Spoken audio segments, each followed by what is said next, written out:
bought the bungalow because it felt honest. Small, square rooms, nothing fancy, a little slouch in the roofline that gave it personality. Corner lot in Portland, 2023, walkable coffee, buses that actually show up. I'm a graphic designer. My days are grids and pixels, so my house has to be tidy or my brain gets static.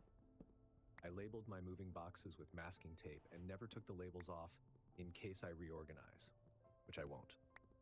There's leftover green curry in the fridge because I always think future me wants a late-night snack.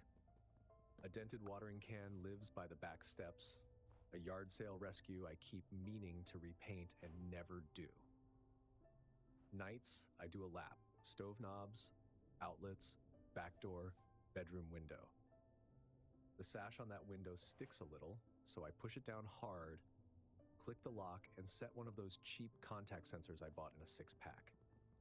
I angle the blinds so if someone looks in from the street, all they see is slats and a triangle of wall. It makes me feel like I'm smarter than whoever's out there, even if whoever is probably just raccoons. 3 mornings in a row, the same thing. The bedroom window is just barely up. Not open, more like a breath. Enough that the contact sensor light is red instead of green. The screen is still seated, the lock still flipped down like I left it. I told myself it was settling, humidity, whatever. Then I noticed the chalk marks I drew on the frame when I moved in. 2 little white dashes to show where the sashes meet didn't line up anymore. Maybe I moved them. Maybe it was my sleep brain. You can talk yourself into anything when it's daylight. Because I make a living checking things twice, I set up a test. I tore a slip off a receipt and taped it across the seam, half on the top sash, half on the bottom. I took a photo so I wouldn't second guess my memory. I slept fine. In the morning, the paper was torn down the middle. The app that logs my contact sensors showed nothing because apparently the 6-pack is only good at boasting it's connected, not doing the one job it promised.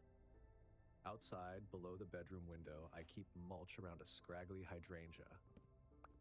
That 3rd morning, the mulch looked dented, like something pressed in and sprang back. The sill had a faint smear of yellowish dust. It's Portland. Everything gets a dusting of pollen. But the smear had the shape of 4 fingertips if you squinted. I didn't want to squint, so I turned away and watered the hydrangea. By that point, I'd earned the right to be a little paranoid, so I went to the hardware store and bought a sash pin and a cheap wedge. The pin goes through both sashes. The wedge jams in the track for backup. Belt and suspenders. I also ordered a battery camera for the inside, facing the window. I mounted it on the curtain rod and ran the app. I moved my side of the bed so I could sleep facing the window. Felt silly and necessary at the same time. That first night with the new setup, I lay there and listened to the house. Baseboard heat ticking as it cooled, a distant garbage truck, 2 raccoons having a conversation like cranky neighbors. I watched the window until my eyes did that floaty thing they do when you've stared too long. At some point, I drifted off. Nationwide is so much more than a great insurance company. They're one of America's largest financial services companies. Like how I'm more than just Peyton Manning. I'm also motivating Manning. In the morning, the wedge was still snug, the pin still in. The contact sensor light was green. I made coffee and opened the camera footage while the kettle hummed. At 2:43 a.m., the camera picked something up. The picture doesn't do well with low light. It grained everything into gray. I watched a hand appear at the seam from the outside, like it rose from the sill. Something thin looped around them and worked at the crack where the sashes meet. The sash pin wobbled. It shouldn't wobble. The hand eased a wire down, nudged, then the pin slid just enough to catch the lower sash on slack. The wedge held. The hand withdrew. Then nothing, except a shape right at the glass. Shoulders, no flashlight, no phone glow. The silhouette didn't move for maybe a full minute, just stood there, facing in. I thought I'd cry or throw up. Instead, I took screenshots. I told myself that meant I was handling it. That day, I added a second wedge, repositioned the pin, and put fresh masking tape marks where everything met. I even taped another receipt to the seam because part of me wanted to catch him again, as if collecting evidence could make anything about this feel controllable. The next night was humid, a film on the air, the kind that makes wood complain. I left the fan on a low whir and lay there pinned to the mattress by the kind of tired that looks like sleep but isn't. Sometime after 2, I heard a small rasp. Not loud. Then the faintest scrape and the soft pop that a screen makes when someone eases it out of a track without letting it spring. I watched the window. The screen edged inward. A hand came first, then the crown of a head. He lifted himself like he'd done it 100 times. Knee to sill, wrist on the lower rail, a small grunt he tried to swallow. We stared at each other at the same eye level. I screamed without planning to. It came out raw and ugly, not cinematic. It filled the room and probably half the block. His face went flat like he'd been slapped by sound. He didn't argue or shush me. He didn't say anything at all. He let go. His weight left the sill and the screen, and he dropped into the dark. You could hear the mulch go thunk when he landed, then scrambling, fast, the sound of someone who knows the yard. I called 911 and said all the sentences you're supposed to say. I'm safe inside. He ran. No weapon that I saw. The police walked the yard with flashlights and came inside to look at the footage. They were tired and nice. In the mulch below the window, they found a heel print planted in exactly the part of the bed that always looks kicked up. One officer looked at the print and said, "You weren't imagining it," not like a question. For the rest of that night, I couldn't make my body lie still, so I made lists. Keyed sash lock, internal wooden stopper. Second camera facing the yard instead of the window. Trim back the hydrangea so there's nothing to hide behind. Tell my neighbor with the dog. Sleep at my friend's. I ended up on the couch with all the lights on, pretending the glow was making the house safer instead of just showing it off. 2 days later, my realtor called. He started with, "Are you okay?" which is a frightening way to begin. Apparently, the previous owner had reached out after hearing what happened. Her ex-husband had just been released from prison. He'd done time for domestic violence, and before that, this house had been theirs. He didn't know she'd sold it, didn't know she'd moved. The realtor apologized for not telling me sooner, but technically, there'd been no legal obligation. He probably just thought he was coming home, he said. He sounded defensive and guilty at the same time, which is a trick I didn't know voices could do. I spent that afternoon at the hardware store again. Internal stopper, a block of hardwood cut to length, painted to match the trim so it doesn't make me feel like I live in a barricade. Keyed sash lock that can't be jimmied with a wire. I installed a second camera outside, aimed down at the mulch and the slope of the yard. More useful than staring at my own glass. At night, I checked the feeds too often. The app showed me a neat timeline of all quiet that looked like control, even though it wasn't. To this day, the cameras just send me boring updates, which is good. I rolled a towel and tucked it tight into the track. It's for drafts, I told myself. It's practical. But when my hand pressed the towel down, what I was really doing was giving myself something to push against if a wire loop ever slid between the sashes again.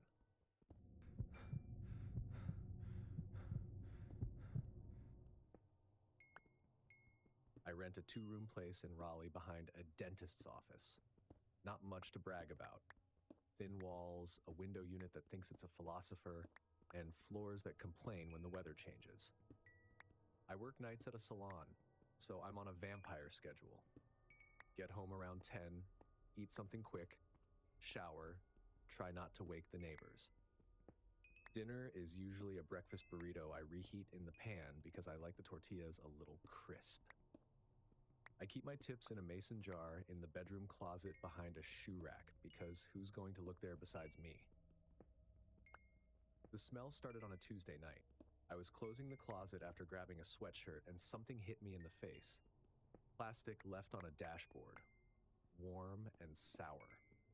Didn't feel like danger, more like the air had a past. I pulled everything out: the hamper, a tote bag with winter scarves, a box of old flat irons that still work if you jiggle the cord. I sniffed the shoes like a weirdo. Nothing obvious. I sprinkled baking soda, put a bowl of coffee grounds on the shelf because I read that on the internet, and called it handled. Next night, the smell got stronger, and it wasn't there during the day. I checked before work. Nothing. Only at night, and only when the closet door was shut. That pissed me off in a petty way, like the smell was doing it on purpose. I washed everything I could fit in the machine, flipped the mattress just in case, even swapped the hamper for a new one from the grocery store. I remember thinking this was just old house nonsense, the kind you brag about later when you're pretending you like quirky things. On Thursday, I noticed the air moving. The closet has a piece of metal register on the back wall, painted the same off-white as everything else. My place doesn't have floor vents. Heat comes from the baseboards, and the AC is in the window. But when I held my palm near that little register, the air felt warm. Not strong, just a soft exhale, like the wall had lungs. I turned off every fan and the AC. I shut the bedroom door and stood in the dark with my phone flashlight off. The smell got heavier. I clicked the light on and aimed it through the register's little slots. Past the dust and paint drips, I saw black space. Not ductwork. A gap. It looked like a shallow cave, the kind kids dig in snowbanks. I didn't sleep much that night. I set the chain on the door and put a chair under the knob anyway, which was dramatic, but made my body settle. I fell out around 2 and woke at 5 to a knock next door and somebody's dog complaining once. By Friday morning, I had talked myself into it being an old vent to nowhere. I took out the 2 screws I could reach. The other ones were buried under paint and pried with a butter knife. The metal popped. I leaned in and angled my flashlight. Behind the drywall lip, there was a thin mattress rolled tight. 2 grocery store water bottles with the label peeled. A nest of instant noodle packets, the cheap kind with neon seasoning. A tea light sitting in a wax ring. A flannel shirt. And on the far drywall, pencil lines at eye level. A row of hash marks grouped by 5s. I sat on the floor with my hands on my knees and just looked at it. My first thought, this is embarrassing, was whether I'd inhaled something dumb at work and was imagining it. I touched the mattress and came away with gray dust along the seam. It stuck to my finger like someone's skin had shed there a while. I called the non-emergency number. The dispatcher asked if anyone was inside. No, I said, and realized I wasn't positive. The officer who showed up was young enough to make me feel old. He took pictures, wrote down what I said, shined his flashlight through the gap a few extra seconds. He didn't look surprised. He said to leave it alone and get a contractor to seal it. He radioed a case number and gave me a card with the number handwritten again on the back, like I might forget. I texted my friend Cammie a photo of the register. Not the inside, I'm not completely reckless, and told her I had to call a handyman. She sent back 10 skull emojis and, girl, I'm coming over, which is why she wins at being a person. I found a handyman online with next day availability. The owner's voice was too chipper for the situation. Bonus square footage, he joked when I explained the void. And then he did that thing where someone laughs at their own joke and realizes midway it was not a great read on the room. He said he'd come by after his morning drywall patch. I stuffed a towel in the closet door frame that night. Like, that would matter. I locked the chain, shifted the couch to see the front door, and scrolled nonsense until my eyes got sandy. Around midnight, I slept. The apartment felt emptier than usual, which is a trick of nerves. At 11:47 p.m., someone pounded on the front door, hard enough to make the peephole rattle. I sat up so fast the couch springs complained out loud. The knocks came again, then again. A man's voice came through the wood. "You took my bed." A pause like he wanted me to answer. "I sleep there." Another pause. "You stole my pillow." I didn't go near the door. I kept my phone on speaker and dialed 911 while I stood in the hall where the chain's shadow fell across the wall. "I already called them," I said, loud enough for the door. "Please leave." He didn't swear. He didn't shout. He said, almost mild, "I was there before you." He knocked again. The dog next door gave one single bark like it agreed things were off. When the officers came, his voice switched to pleading and then complaint. They told him to keep his hands where they could see them. He said he didn't do anything, that he was only getting what was his. He let them cuff him without a fight. I didn't recognize him. I don't know if I expected to. He looked like any man who'd been outside too much. Thin, a little sunburn across the nose, hair cut by guesswork. They took a statement, asked if I was okay, and if I had somewhere to go. I said I was fine. That wasn't true, but what else do you say? He told me the guy claimed he'd been sleeping there before I moved in. I didn't have a clever reply. I offered them water. They declined. The handyman came in the morning. He wore boot covers without being asked and smelled like drywall mud. He looked through the register, nodded once, and got to work. He cut back the lip, filled the void with insulation and something that looked like glittery foil, and sealed the seam. I signed the invoice and tipped him cash. He told me to keep the receipt in case the landlord wanted to reimburse. I slid it into a drawer and stared at it for a weirdly long time. That night, the apartment felt brand new and stale all at once. The smell was gone, mostly. There was still a hint of something when the room got hot, like it soaked into the paint and decided to stay as a souvenir. I primed the inside of the closet anyway. Cammie came over with Thai food and talked about a client who wanted bangs in humidity season. A brave soul. We sat on the floor and ate from the cartons. We laughed at nothing just to hear it. When she left, she hugged me a little longer than usual and said she could stay. I said I'd be okay. Some of that was true. I moved the mason jar of tips to the freezer behind a bag of peas and a pint of vanilla. In case of burglars, I told myself, but really I just wanted to put something I worked for in a place that felt cold and solid. I put a rubber doorstop under my bedroom door before I slept. A silly triangle that couldn't stop anyone determined. It made my breathing slow down anyway. The officers said they'd put a patrol by for a while. The landlord said, "Wow," and "unbelievable," and then asked for photos. The closet is painted, sealed, and still feels like a mouth that has learned to keep secrets. I sleep, mostly. And when I don't, I stand in the hallway, listen to the radiator hiss and the neighbor's dog give that single bark, and try to remember which part of the night means morning is close.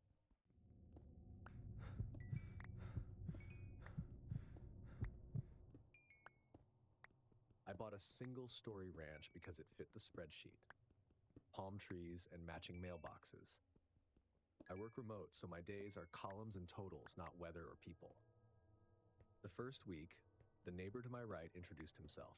Mid-40s, tan, wide-brimmed hat like a park ranger. Said his name twice. I lost it twice. Every morning when I took the trash out, he waved from his yard. It became part of my morning formula. Coffee, inbox, wave. 2 months in, I noticed he always stood in the same patch of grass.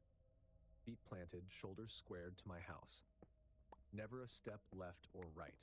No smile, no good morning. I marked it as routine neighbor behavior and left it at that. One night I saw him inside. His back window faces my bedroom. Lights on, curtains open, looking toward my side of the fence.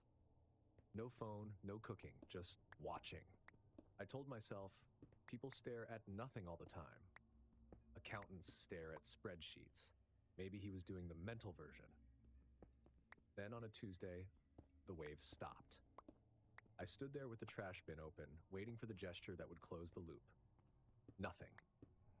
His car wasn't in the driveway either. I thought about the possibilities: trip, illness, job change, death. Well, I was down on my last dollar and then I started saving because the bank said fiscal restraint is what you're craving. So I put. That night, his motion light came on and stayed on. Around midnight, a police cruiser rolled up, lights off. 2 officers knocked, then split up. One walked the back, right past the window facing my room. I watched their shadows cross my blinds. Another car came. Locksmith. Door opened. Lights flipped on inside.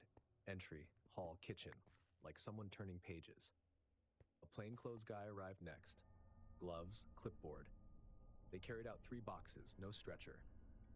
The man set a manila folder on the hood of a car and began laying out photos. It took a few seconds to understand what I was seeing. My house in pieces. My bedroom window. My desk lamp glowing through the glass. My bedspread with navy stripes. The sad plant on the sill. Each shot from a slightly different angle. A sequence. I stayed inside, watched them pack everything and leave. His motion light clicked off. The grass patch went dark. A detective came a week later, asked if I'd ever had issues with the neighbor. I said no, unless you count consistency. Asked if I'd noticed him watching me. I said, not really. Asked if I felt threatened. I said, I don't know. All true. He said maybe it was a hobby. Then he cleared his throat like the word didn't fit. He suggested I get curtains. I ordered blackout ones that same hour. They trap heat, bad for Phoenix, but effective. I rearranged the bedroom so the bed no longer lined up with the window. If something could be seen, I wanted to control the angle. Days went back to normal, or the appearance of it. I worked, I ate, I logged expenses. 2 weeks later, the house went up for sale. A new detective called. Same questions. No answers. He didn't give me the neighbor's name, didn't tell me what they found beyond the photos. Said if I noticed anything unusual, I should reach out. I saved his number under Detective Phoenix. That night, I went outside to take out the trash. I looked toward that yard, empty, but my eyes found the window that faces mine. Even with the lights off, I could picture him standing there, perfectly aligned. That level of precision doesn't happen once. It takes testing. Sometimes when I can't sleep, I replay that night in my head. The officers at the door, the rectangles of light moving through the house, the folder opening on the hood. I remember how deliberate each photo looked. Like he wasn't sneaking pictures, but recording data. Observation as routine. It's been months now.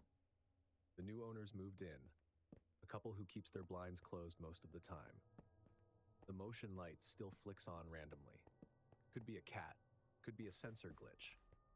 I logged the pattern for a week, but there was no clear trigger. My friends tell me to forget it, but forgetting doesn't match my wiring. You don't delete cells, you hide them. He'd figured out the one line where he could see into my room without being seen. That required planning, measurement, patience. I wonder if he started waving first or measuring first. The house feels fine. The curtains stay shut. But sometimes when the AC kicks on and the fabric stirs, I catch a 1-inch gap where the light slips through, enough to show a thin slice of his old kitchen window. I don't look long, just enough to confirm there's no one there.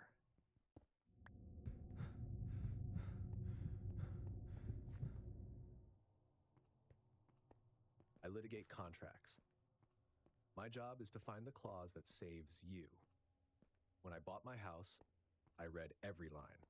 Seller's disclosure, normal. Lockbox history, fine. Key exchange, signed, dated, notarized. The realtor, mid-40s, polished, practiced smile, was forgettable in the way I like. I was having a tough week at the office and asked him to send someone to change the locks and deliver the house to me with the new keys. It's a 1960s single story in East Dallas. Smart floor plan, even light, switches where you expect them. I labeled breakers, stocked the pantry, set my desk by the window facing the street. Not joy, relief. After years of other people's chaos, I had possession. The first odd thing was nothing you could point at without sounding particular. I came home after a motion hearing to find the living room lamp on. The one I don't use, a brass spindle with a drum shade I keep for guests. My blazer was draped across the chair, with one sleeve over the seat, like it had been tried on, and a water glass sat left of the sink. I always set glasses on the right to keep the cutting board space clear. I corrected each one. Lamp off, blazer refolded, glass rinsed and moved. I told myself I'd been rushed that morning. I was not rushed that morning. I did a thorough and careful sweep of the house, but didn't find anything else out of place. That night, I ordered a camera. Nothing dramatic, just a discreet one that looks like a smoke detector. I mounted it above the bookshelf, aimed toward the entry and the living room, where every path in the house briefly converges. I didn't check the footage for 3 days. Work was heavy, and the habit of coming home and resetting small things became background noise. Thursday morning, I opened the app. The timeline scrolled with the neatness of a spreadsheet. Gray bars for nothing, blue marks for motion. A block of blue sat at 12:11 a.m. Thursday. I tapped it. The front door wasn't forced. It unlocked. A tiny quiver of the latch, then the door opened. And then came the part that made me feel nauseous. A man stepped in with a careful economy like he was avoiding squeaky spots he already knew. He closed the door softly, turned, and took off his shoes. He placed them side by side, toes aligned on the mat. He didn't pull out a phone. He didn't look around. He stood in the living room. I felt something sharp and small move through my chest, like a thought I couldn't hold still long enough to name. I'd been asleep, in the bedroom, down the hall. Door open, because I always slept with it open. I liked the air moving through. It made the place feel less lonely. And while I was in there, half buried in blankets, trusting locks and walls, this man was standing in the dark in the room where I keep my coat and keys and coffee mug. The idea didn't register as danger at first. It landed as confusion, then disgust, then something deeper that made the air around me feel wrong. I caught myself looking toward the hallway even as I watched the footage, expecting movement. He wasn't doing anything, and that somehow made it worse. He stood with his arms at his sides, head tilted slightly, like he was listening to the house breathe. Every so often, he turned toward the hallway that led to my bedroom and just faced it. No steps forward, no gesture, just a man-shaped pause aimed at where I slept. At almost 2 hours, he slid his shoes back on, opened the door, and left. When I leaned closer to the screen, the light from the camera caught his face for half a second. It was enough. It was my realtor. The same man who handed me the keys 6 months ago, all smiles and handshakes, telling me how safe this area was. That knowledge didn't arrive all at once. It spread, slow and heavy, like realizing the person you trusted to close your door had learned to open it again.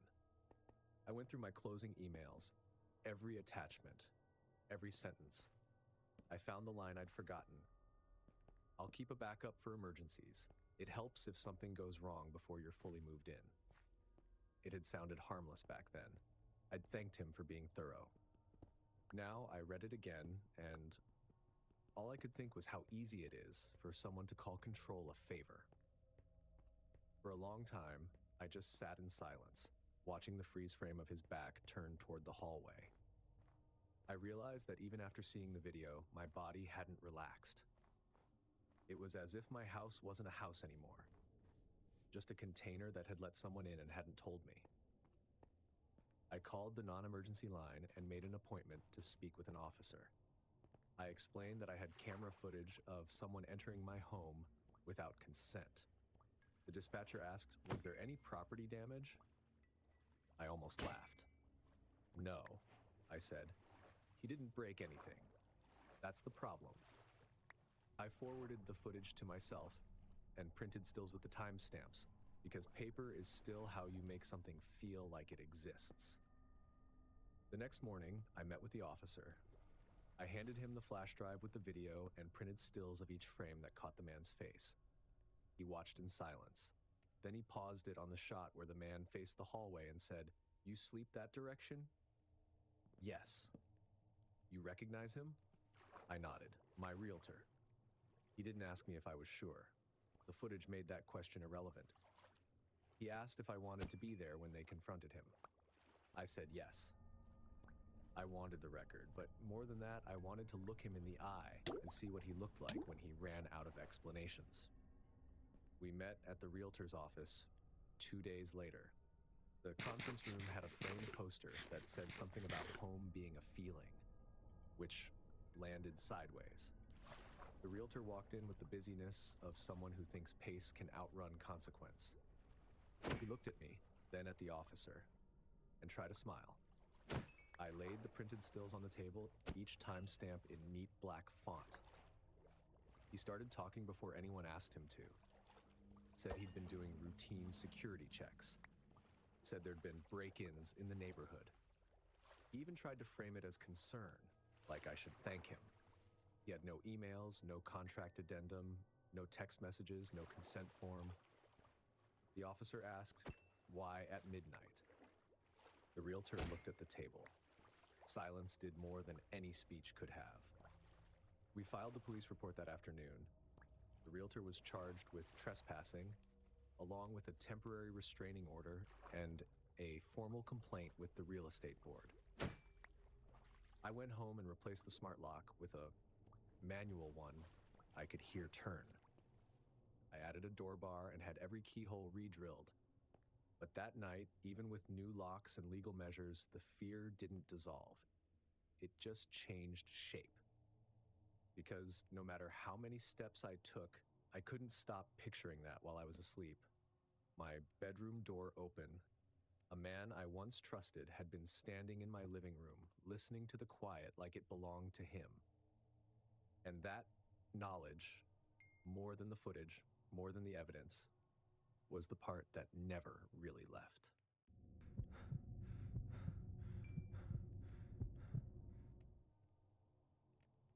I buy houses other people walk away from.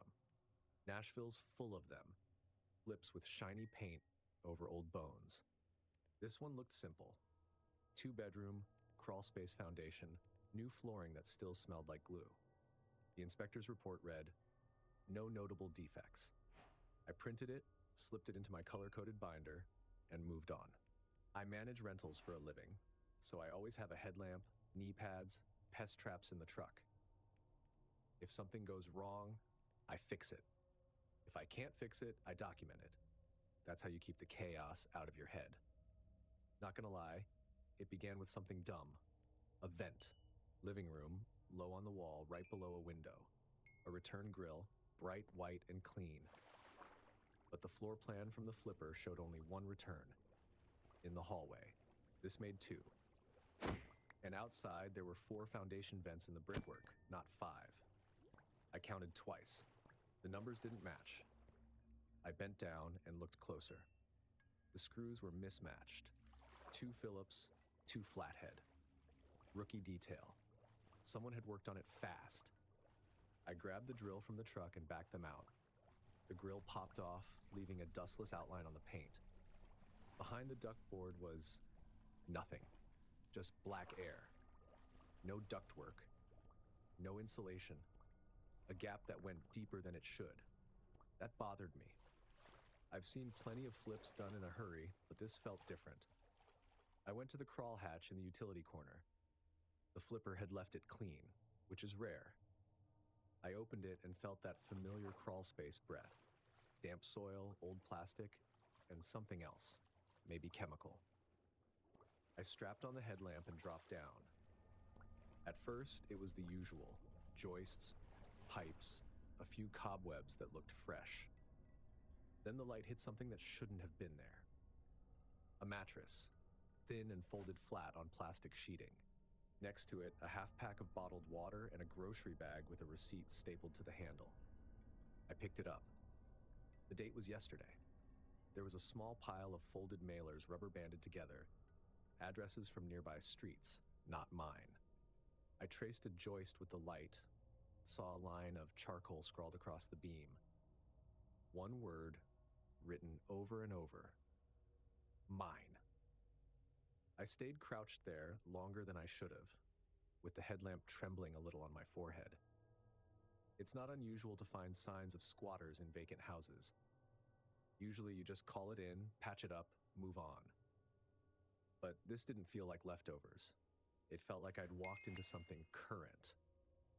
I started backing out, slow. My plan was simple. Get out, call non-emergency, let the police clear it. Then I heard it. A small shift in the dark.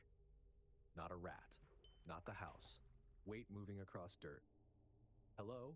I said calm, because tone matters more than words when you don't know who's listening. Silence. Then the soft drag of plastic shifting. I'm leaving now, I said. You're not in trouble, I'm backing out. A shape separated from the shadows. The headlamp found a man crouched near the utility line. A thin, gaunt figure, face pale under grime. His eyes caught the light like glass. This is mine, he said. He wasn't shouting. He said it the way someone recites a fact. His hands were shaking, but not from fear. I was here before the paint dried, he said again, louder. You're trespassing. My voice came out calm, professional reflex. Okay, I hear you. I'm leaving now. He stepped forward.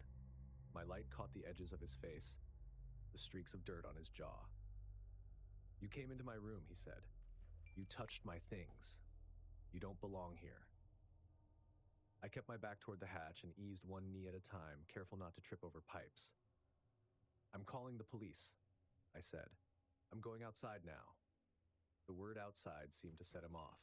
His voice rose, ragged, furious. You stole my house. You think you can take what's mine? I'll make it right. He took one more step. That was enough for me. I climbed up, pushed the hatch cover in place, and walked straight outside while dialing. I told the dispatcher I wasn't sure if he was armed, but he was inside the crawl space of my property right now. She told me to stay back. I waited in the yard, keeping my eyes on the hatch. My headlamp still glowed down the gap where the cover didn't fit flush. I could hear movement below, shuffling, breathing. I stayed on the line until the cruisers turned the corner. 2 officers arrived, flashlights out. They announced themselves and crouched by the hatch. The man came forward with his hands visible. His expression wasn't fear. It was disbelief. Like he couldn't understand how someone else's authority still applied to him. They cuffed him, coaxed him out, and led him to the car. He kept muttering that he'd been here before me, before anyone. The words, before the paint dried, came out again and again. After they left, the quiet pressed in hard. One of the officers told me there had been previous calls tied to this address. A squat, then an eviction last year. The flipper's disclosure said vacant at close. I guess paperwork can lie too. I called the flipper and told him what happened. He just texted back. We had no issues during renovation. Maybe he came after. That was the kind of line you put in an email thread so it doesn't come back to haunt you later. I went to the hardware store, bought steel mesh, Tapcon screws, a door bar, and a small security cam. By midnight, I'd sealed every crawl entry and bolted plywood over the vent inside. Still, I couldn't bring myself to leave. I parked across the street in my truck and watched the camera feed on my phone. The frame showed the plywood hatch, the dirt floor, the edge of a plastic drop cloth I hadn't removed. The house looked hollow. Around 3:06 a.m., the motion alert buzzed. My thumb hit the app before I could think. The image came up grainy, Nothing had entered frame. No figure, no movement. When morning came, I checked the mesh. Everything held, no gaps, no pry marks. The smell still lingered. Plastic, candle wax, and damp earth. I'll still rent it out eventually. Someone will put a couch in that living room and hang curtains that don't match. And they'll never know what I saw. They'll think the house just needed some love. I'll hand them the keys, smile like I always do, and tell them the crawl space has been sealed. I won't mention the man, or the word on the joist, or the sound of the drop cloth moving without help. I'll keep the camera running for a few more weeks, just in case. And maybe, one of these nights, I'll drive by again and park under the same streetlight. Watch the feed. Listen to the silence. Wait for the house to take another breath. If this video left you checking your windows, wondering who else might have a key, you're not alone. Smash that like button, subscribe so you never miss the next nightmare, and tell me which story got under your skin the most. And if you think the scariest moments are over, think again. These next stories rattled even me. Click now to watch 4 disturbing stories that seriously freaked me out.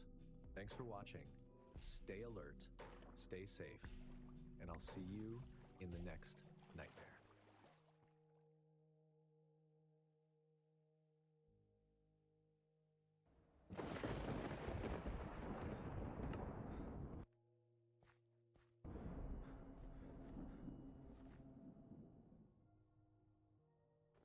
I'm 29, single, and the kind of person who leaves sticky notes on mirrors to remind myself to relax. That's why I booked a cabin in the mountains of North Carolina. A solo reset.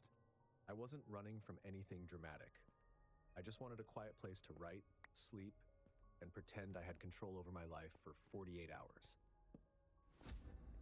The listing looked ideal. Simple log cabin, 2 chairs on the porch, and a keypad entry. No key exchange, no awkward host waiting inside. Just me, some quiet, and a forest. That first day fooled me into thinking I'd made the right choice. Birds at dawn, espresso at 7, paragraphs written before lunch. I hiked a trail behind the cabin, came back with muddy shoes, and felt like my head had finally cleared. I left around 5 to grab dinner in town and pick up a few groceries. The keypad had worked fine earlier. Everything about the stay felt easy. When I got back, the sun had dropped behind the trees. The porch light came on automatically, and the woods went from peaceful to watching. I walked up, punched in the code from the host's welcome message, 4217, red light. I tried again, red. I shook my head and laughed. Had to be some random tech bug. I scrolled through my messages to double check. Same code. One more try. Red again. I typed a quick message to the host. Hey, just got back and the code isn't working. Maybe it reset? They replied almost instantly. So sorry, we changed codes today. Try 6360.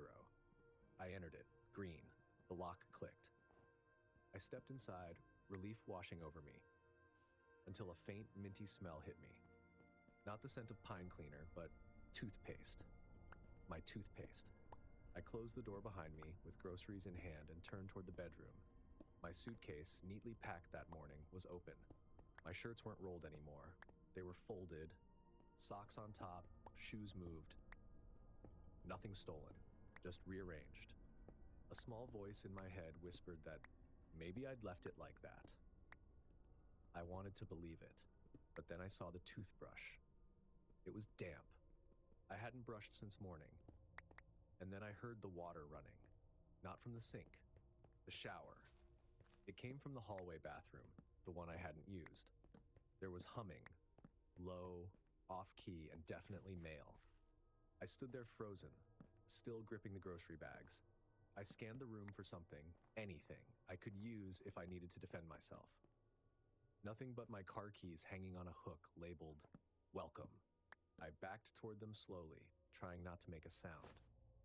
My phone buzzed in my pocket, and I nearly jumped. It was my friend Zara checking in about our weekend plans. I texted her my location and a short message, There's someone in my cabin. The bathroom door handle turned. I whispered toward it, voice shaking but trying to sound calm. You're in the wrong place. The humming stopped. The water turned off. Then silence. That silence hit harder than the noise.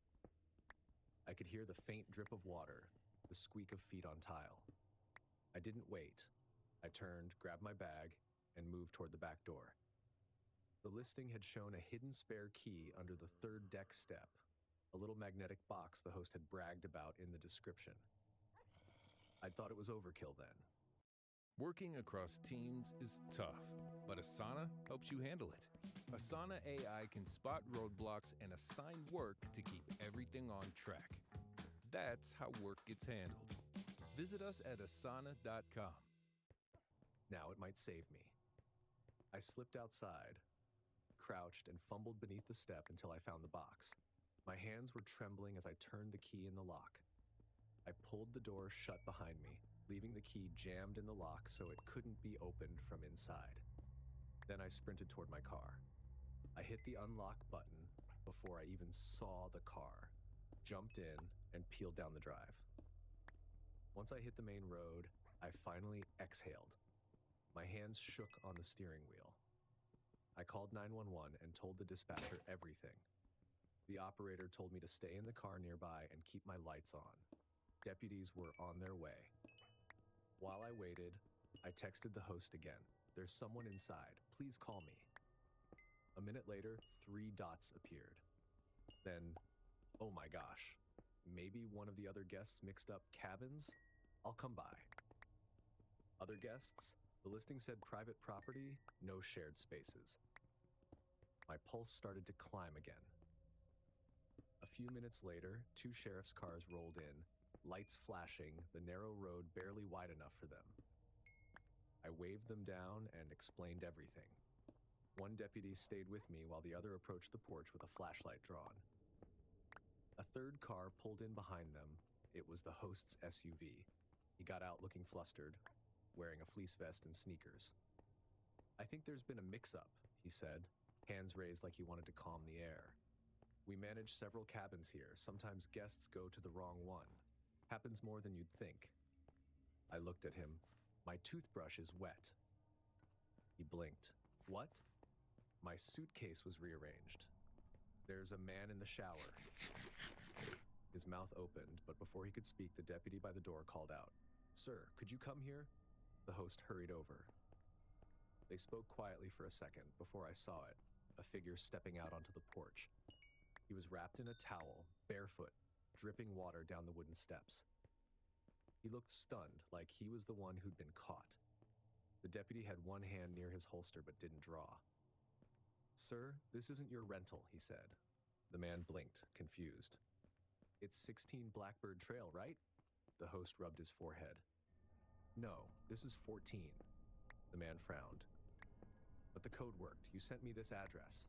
He pointed at his phone, still dripping water onto the porch. The host took a step closer and read it, face tightening. He turned back to me. "There's been a mistake," he said. "He booked on our other platform. I must have sent him the wrong code." "He said that too," the deputy replied. "He's saying the same code unlocked this door." I just stared. The damp toothbrush, the folded shirts, the suitcase he'd opened like it was part of his stay. The man kept rambling, insisting he thought this was his cabin, that everything looked the same. He claimed he'd gotten in, unpacked, and decided to shower before bed. He said he never noticed any of my stuff, until I apparently came back early. He was still talking when the second deputy came out from the back door, holding a small Ziploc bag containing my shirts. They were wet. "Found these under the sink," the deputy said. "Not where guests usually keep clothes." The man's face flushed deep red. The host went pale. They questioned him for nearly half an hour before finally escorting him off the property to get dressed and give a statement. He wasn't handcuffed, but it was clear the deputies didn't buy his version entirely. One of them asked me to walk through the cabin once it was clear. Inside, it looked the same as before, only now everything felt wrong. My suitcase was zipped again, my toothbrush gone, replaced with one from the cabinet that wasn't mine. My coffee mug sat clean in the sink. The deputy asked if anything was missing. Nothing seemed to be, just disturbed. I filed a report anyway. The host apologized nonstop. He kept saying miscommunication and honest mistake, like repetition would make it true. He promised a refund and offered to move me to another cabin down the road. I said no. I just wanted to leave. I repacked in under 10 minutes, grabbing clothes with 2 fingers like they were contaminated. When I picked up my laptop, I noticed the trackpad smudged in a way that didn't match my fingerprints. That bothered me more than I expected. The deputies waited outside until I locked the door. I got back in my car and drove straight to a chain hotel near the highway. The neon sign was ugly, the room smelled like artificial cinnamon, but it was mine. A real key. A bolt I could see. I slept maybe 4 hours before the morning light cut across the carpet. The next day, the host sent a long apology message. He said the other guest's booking was indeed on a sister app, and due to an outdated system, both listings had shared the same digital code. He refunded the full stay and added, "This almost never happens." Almost. I didn't reply. When I told Zara what had happened, she asked if I thought the guy meant harm. I said I didn't know. That's the part that stuck with me. The not knowing. He wasn't violent. He didn't threaten me. But he lived for at least an hour inside my things. Used my toothbrush, folded my clothes and my underwear, showered under my roof. The host's story lined up on paper, but the feeling didn't. You can't really explain how violation doesn't always come with force. Sometimes it just comes with someone existing comfortably where you don't want them to. It's been months since that trip, and I still hesitate before walking into rentals, like I'm waiting to hear a shower running behind a door that should be silent. It's scary how easily someone can be invited by mistake.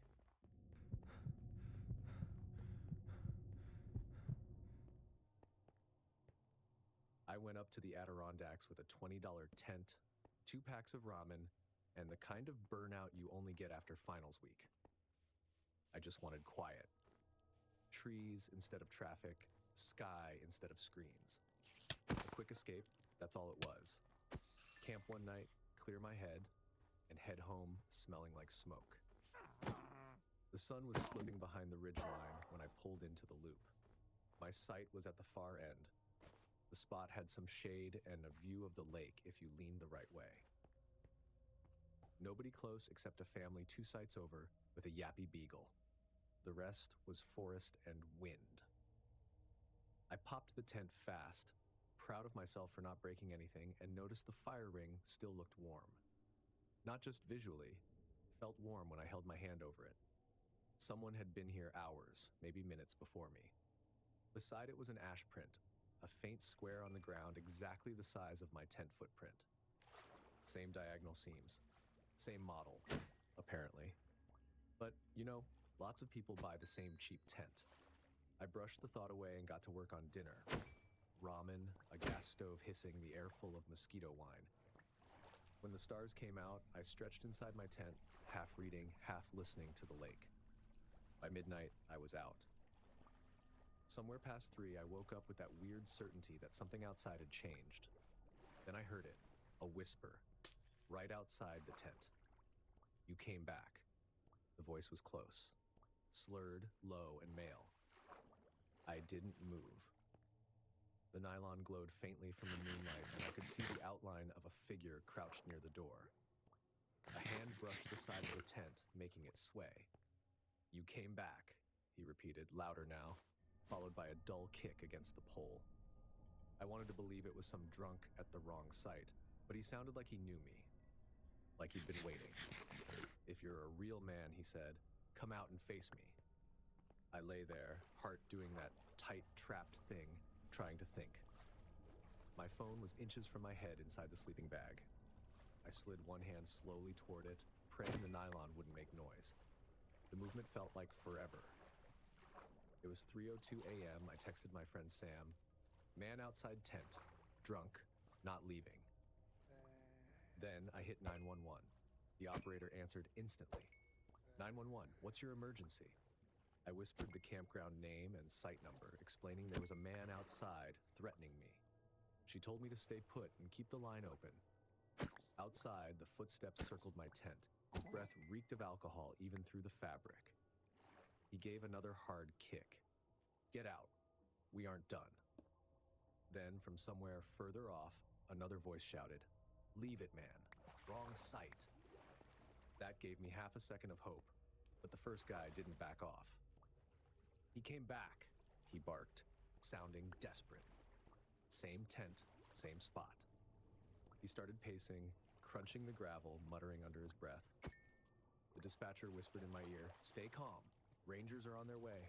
Do not respond. Do you have a car alarm? Yes. Keep your thumb on the button. I'll tell you when. The man leaned closer again. I could see his shadow through the wall of the tent. Say something, he murmured.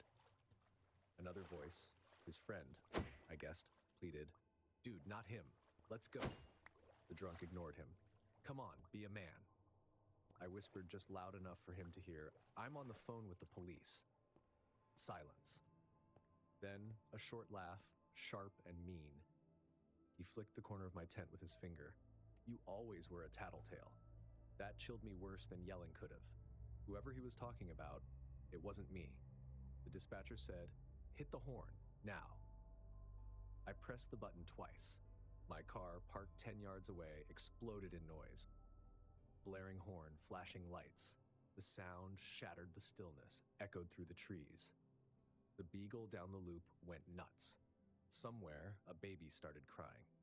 Outside, the guy swore. I heard footsteps retreating fast into the woods. Branches snapped. Then headlights washed over the trees. Ranger truck coming in hot. The dispatcher told me to stay inside until they confirmed the area was clear. When I finally unzipped the tent, a flashlight beam hit me, then dropped to the ground. You okay? A ranger asked. I nodded. My throat barely worked. He motioned to stay put while another ranger checked the perimeter. They talked into radios, moving around. I could hear one of them muttering, 2 sets of prints, headed toward the service trail. After a few tense minutes, the first ranger came back. Looks like a drunk wandered from another site, he said. There was a fight up the loop earlier. He probably thought you were the guy he was mad at. He noticed the warm fire ring when I mentioned it. Yeah, they were camping here before you, he said. Packed up early after we separated them. I sat there, trying to absorb that. My entire night had been hijacked by someone else's unfinished argument. The ranger asked if I wanted to move to a site near the host, but tearing everything down at 4 a.m. sounded worse than staying put. He promised patrols would circle until sunrise. If he comes back, don't engage, he said. Just call. You did the right thing. When they left, the forest slowly remembered itself. The beagle stopped barking, the baby quieted, the lake started whispering again. I lay there with my keys still in my fist, waiting for another sound that never came. By the time I fell asleep, dawn was already staining the sky. When I woke, sunlight filled the tent like nothing had happened. For a moment, I thought maybe I dreamed it. Then I saw the footprints. Deep, angry ovals circling the tent, heel marks gouged into the dirt. One line of prints veered into the brush, the other back toward the road. I made coffee and watched the steam rise. Across the loop, a couple with a blue tent, the same model as mine, sat at their picnic table, arguing in hushed voices. One of them kept rubbing his temple. The other gestured toward me, then looked away quickly. I didn't need to ask. A ranger truck rolled by mid-morning, same guy from last night. Morning, he called. We found them. Same 2 from before. One was passed out near the trail. The other said he tried to stop him. Is he? Both fine, he said, shrugging. One's getting a citation, drunk and disorderly. He swore he was settling it. You just happened to be in his spot. He gave me the kind of sympathetic smile you give someone who got unlucky but lived to tell it. Then he offered advice I'll never forget. When you camp solo, pick reservable sites or ones near the host. Meet your neighbors, and if somebody taunts you through nylon, don't answer. Silence messes with them. You're invisible until you unzip. Keep it that way. I nodded. Got it. On the drive out, I stopped by the bulletin board near the entrance. It was covered with notices. Bear warnings, lost cooler, fireworks ban, nothing about a midnight altercation. I guess that's how most real stories go. They vanish into dirt once daylight hits. That night back home, Sam texted me. You good? Did you find out who that guy was? I typed, drunk mistook me for someone else, then deleted it. Typed, all fine now, deleted again. Finally sent just a thumbs up. Explaining it didn't help. You had to feel it. The nylon between you and danger. The way a whisper can sound like a weapon. Since then, I follow 3 rules I wrote on the back of my camping map. Never respond to taunts. Always keep keys within reach. Don't assume silence means safety.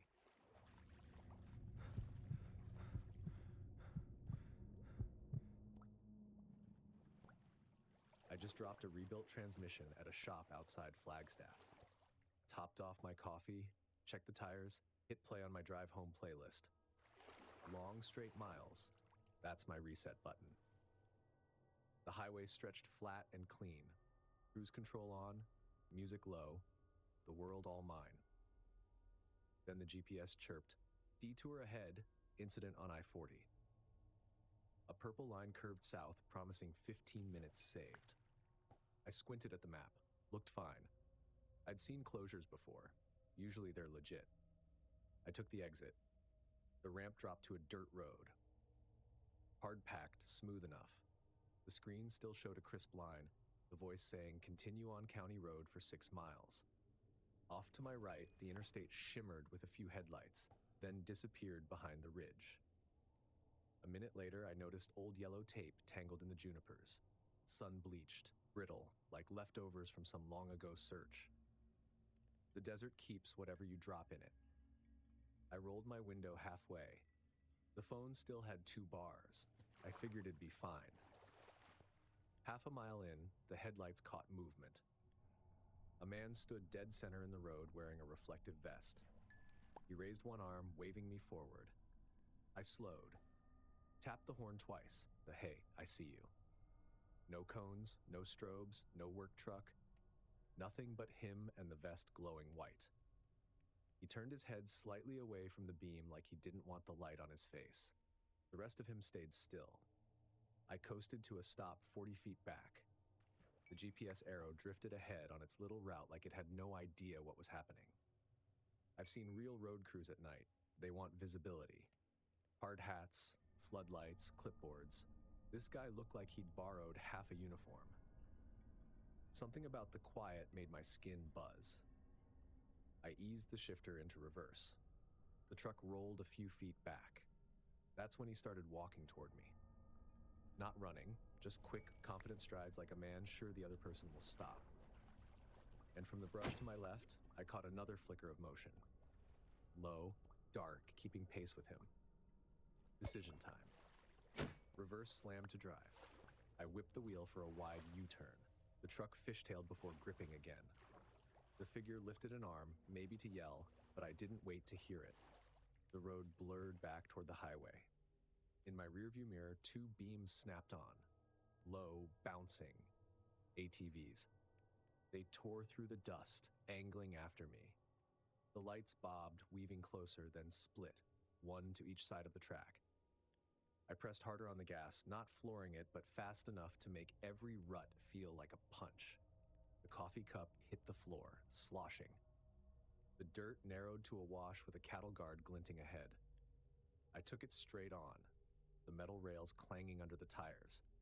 Behind me, one ATV's lights jerked, stuttered, then died. The other skidded sideways before stopping short of the grate, then nothing but my own taillights. I stayed on that wheel until the asphalt reappeared like salvation. The instant rubber hit pavement, I didn't slow down. I drove 5, maybe 6 miles before pulling into a gas station that glowed like an oasis. 2 pumps, buzzing sign, 1 sleepy clerk behind bulletproof glass. I parked under the brightest light and sat still long enough to count 3 slow breaths. Then I went inside. The clerk didn't even look up from his phone at first. I asked if there'd been an accident on I-40. He frowned. Not tonight? You see something? I told him. GPS detour, dirt road, guy in a vest waving me deeper, 2 four-wheelers chasing when I turned around. Yeah, he said. Locals fake detours sometimes. They drop spoofed pins on the apps so tourists get pulled off the highway. Easy pickings once you're out there. You're kidding. People actually do that? He nodded. Happened twice this year.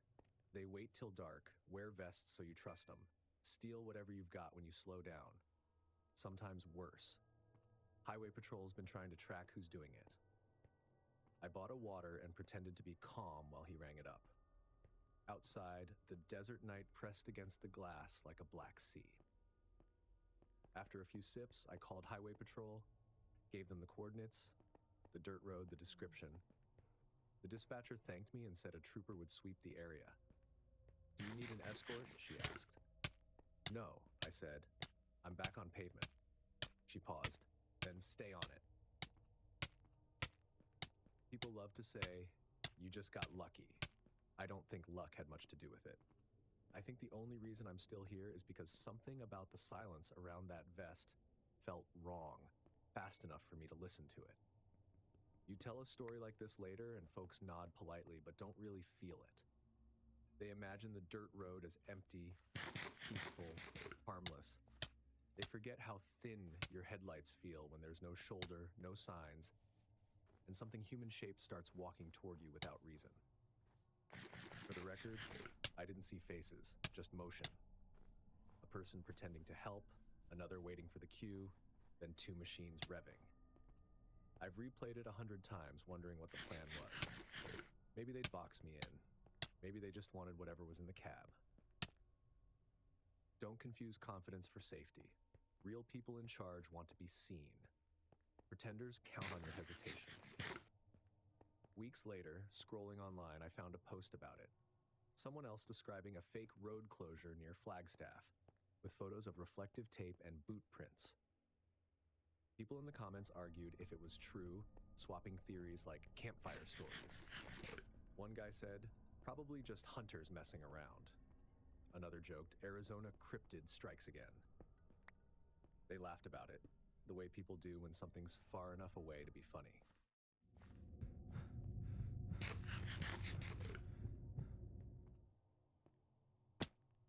I've never trusted smart homes. No cameras, no voice assistants, no auto-locking doors that argue with you. I like keys, metal, heavy, reliable. Before my week-long trip to the coast, I did what I always do. Watered the plants, shut every blind halfway, ran the dishwasher, and took a photo of my stove knobs in the off position. I left my small San Diego house exactly how I liked it. Clean. When I came back, it wasn't. The moment I unlocked the door, I smelled my own perfume. Fresh. That's what stopped me. I hadn't been home in a week. Perfume doesn't linger that long. I called out for my cat Milo. Nothing. He's shy, but still. Silence felt thick. The living room looked untouched. The mail I'd stacked was still there. But in the kitchen, small things whispered wrong. In the fridge, the Tupperware of soup I'd left was gone. So were 2 LaCroix. A weird thing to steal, but not weird enough to scream break-in. I tried to shrug it off. I probably miscounted. Then I saw the wine glass in the sink. I don't leave dirty dishes. I never do. And this glass, my favorite stemless one, had a faint print near the rim, like someone had taken one careful sip. My bedroom looked perfect. The duvet folded just like I'd left it. But when I walked into the guest room, something pulled me up short.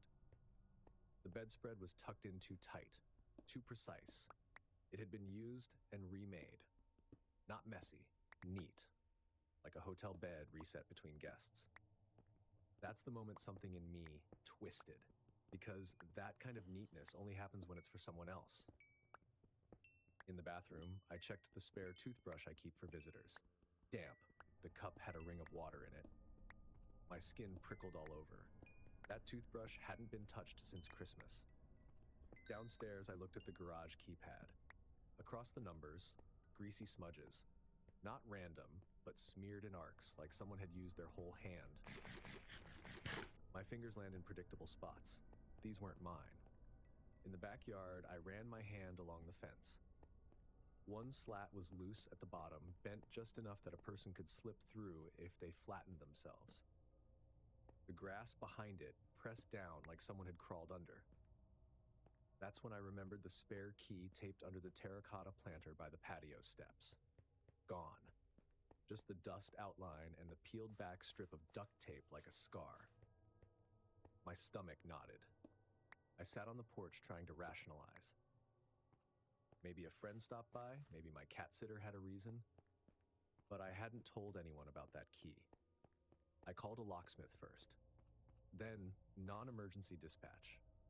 The woman on the phone had the calm tone of someone who hears too many versions of this story. She told me, wait somewhere safe, car's good, light off, don't go back in. So I parked across the street, lights off, watching my own house. It's strange watching your home from the outside. It looks like any other house, peaceful, trustworthy. But I couldn't stop staring at the kitchen window, where the reflection of the streetlight made the glass look like an eye half open. The locksmith arrived first. He checked the locks, talked about loose screws, and said he'd come back after the police cleared it. I waited. Midnight crept toward 1:22 a.m., a shape moved across the kitchen window. Not a full figure, just a silhouette. Shoulders, head, in motion. It paused at the sink, the exact spot where that wine glass had been. The shadow lifted slightly, like leaning over the counter, then lowered. Gone. I whispered no, like that could undo it. Called dispatch again. My voice sounded foreign coming out. Stay in your car, she said. Officers are on the way. 2 cruisers rolled up quietly, headlights dimmed. One officer stayed with me while the others circled the house. Their flashlights swept through my windows. Anyone else have access? She asked. I admitted the truth.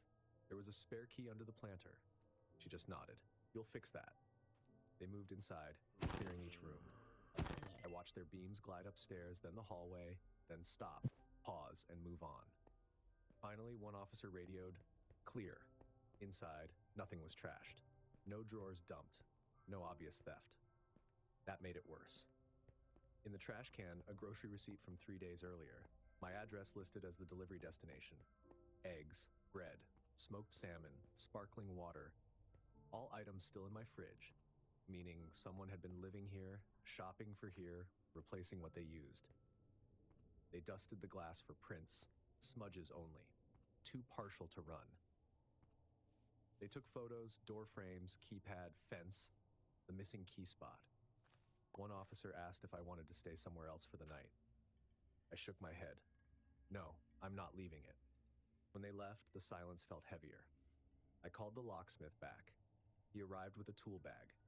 Changed every lock, front, back, gate, garage. Even the window latch above the sink. He said, longer screws, bites deeper. By the time he left, the jangle of new keys in my hands sounded like armor. Milo finally crept out from under the couch, stretching, unbothered. He sniffed near the baseboard by the back door, tail twitching like he recognized something. I crouched beside him, let him brush against my knee. I envied his calm. I tried sleeping in my bedroom, but the air felt wrong, crowded, familiar in the way someone else's jacket smells like them.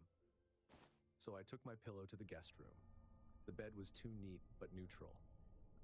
I lay down and told myself I'd reclaim the space later.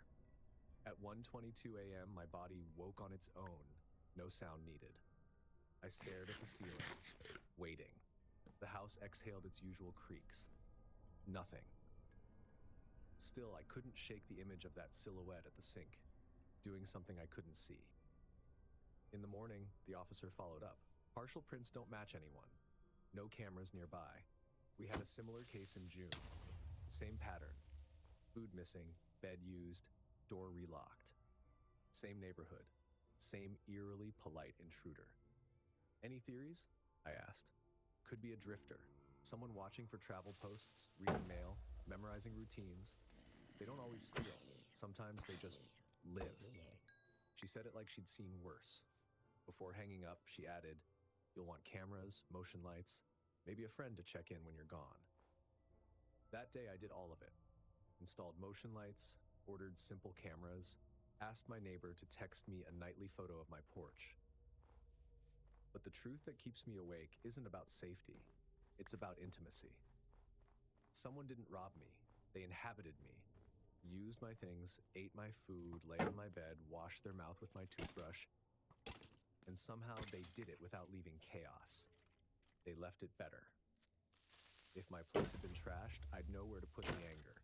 But they treated it like a temporary rental, like they were house sitting. Who does that? Who lives quietly in someone else's life for a week, then slips out as if returning borrowed clothes? Sometimes I think about the details that don't add up. Why my perfume? Why remake the bed instead of leaving it messy? Why shop for food and then not eat it all? It's almost considerate, like they wanted me to come home and not notice. Almost. The police never found a suspect. The fingerprints were too partial, the receipt paid in cash. The case drifted into inactive. But one thing stays with me. Whoever it was didn't wreck the place. They arranged it. So I changed everything that could be changed. New locks, cameras, lights that flare at the smallest motion. I even rearranged furniture, not because I needed to, but because I wanted the rooms to feel unfamiliar to whoever remembers them differently. And still, I can't sleep in my bedroom. It feels occupied. The guest room is neutral. It doesn't know the story. That's where I sleep now. People think fear comes from violence, from loudness, from chaos. But it also comes from quiet. The kind where everything looks perfect and you still know someone's been there. Someone once told me that homes have memory. If that's true, mine remembers being cared for by someone who wasn't me.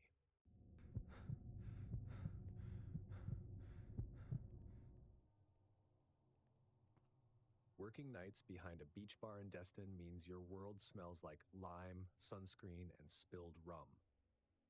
The shift ended after midnight. My shoes were full of sand, my hair sticky with sugar. I clocked out, grabbed my tote, and started toward the shore for my ritual walk. Feet in the sand beat any bartender's drink. Before the boardwalk, there's a concrete public restroom. Beige, ugly. I stopped there every night to rinse off and tie up my hair. I pushed open the women's door with my shoulder. 3 stalls, 2 sinks, all empty. I picked the last stall, always the last, set my tote on the hook, and closed the latch. Normal night. Until the door opened again. The door didn't just swing. It pressed open slow, like someone easing it on purpose. Then click. The hinge caught the stopper. I looked down. Sneakers. Men's sneakers, facing inward. No sound, no movement. Just those shoes pointed toward my stall. I waited for a female voice, a bag rustle, a phone notification. Nothing. Just that hum from the light fixture overhead. Then the outer door made another sound, metal sliding into metal. It locked. At first, I tried to laugh it off.